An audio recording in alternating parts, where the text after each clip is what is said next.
Hi, my name is Jordan Brajas, and this is my presentation for German 88 on the word Umwelt, which means environment.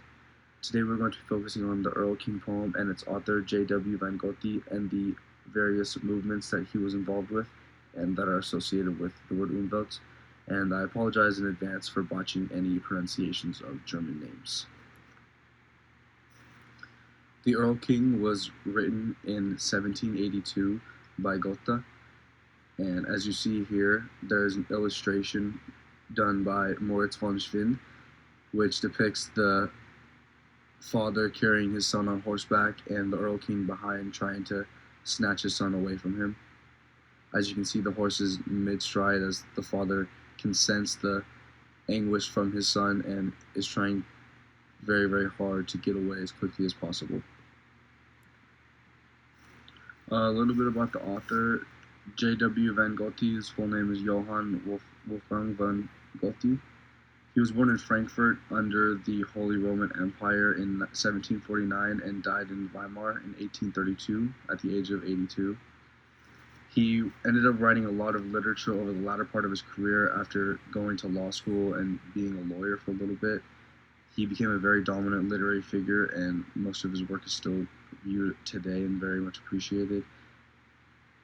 In his time as a writer, he was seen as a very big representative of the Romantic movement and his emphasis on the individual and their interaction with their environments.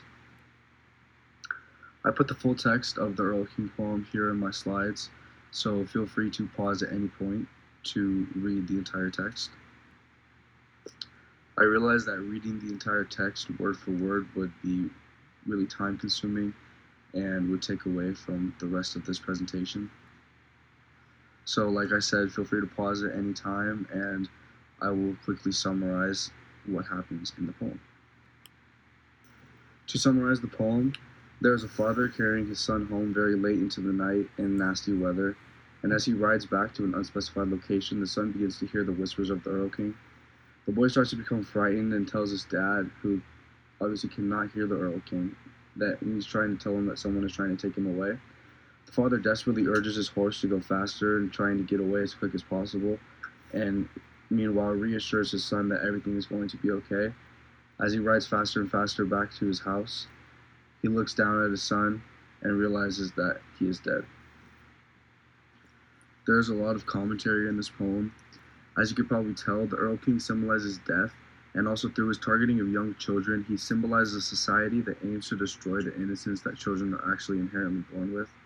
Goethe reflects in this poem the romantic view of society that was becoming a lot bigger in Germany at that time in the 18th century. They believe that one's environment should not be one that is controlling and demanding, but yet one that is natural and sort of emphasizes the expression of feelings and emotions. This romantic view displayed in the poem took form in a larger literary movement that was known as the Sturm und Drang, or the Storm and Stress movement. The Sturm und Drang movement lasted from about 1771 to 1778, but it became very popular in mainstream culture, partly because it was the movement that was promoted by Goethe and Friedrich Schiller. The movement mainly focused on nature and the thoughts of individualism, and there were actually many writings, songs, paintings, and musical theater that helped reflect these themes. This new type of thinking helped shift the culture in Germany and caused people to think more critically about what literature they were reading and what media they were consuming. But however, as I stated, the movement only lasted for roughly 8 years as it gave way to Weimar classicism, which was spearheaded by the two men that helped spearhead the Sturm und Drang movement, Goethe and Schiller.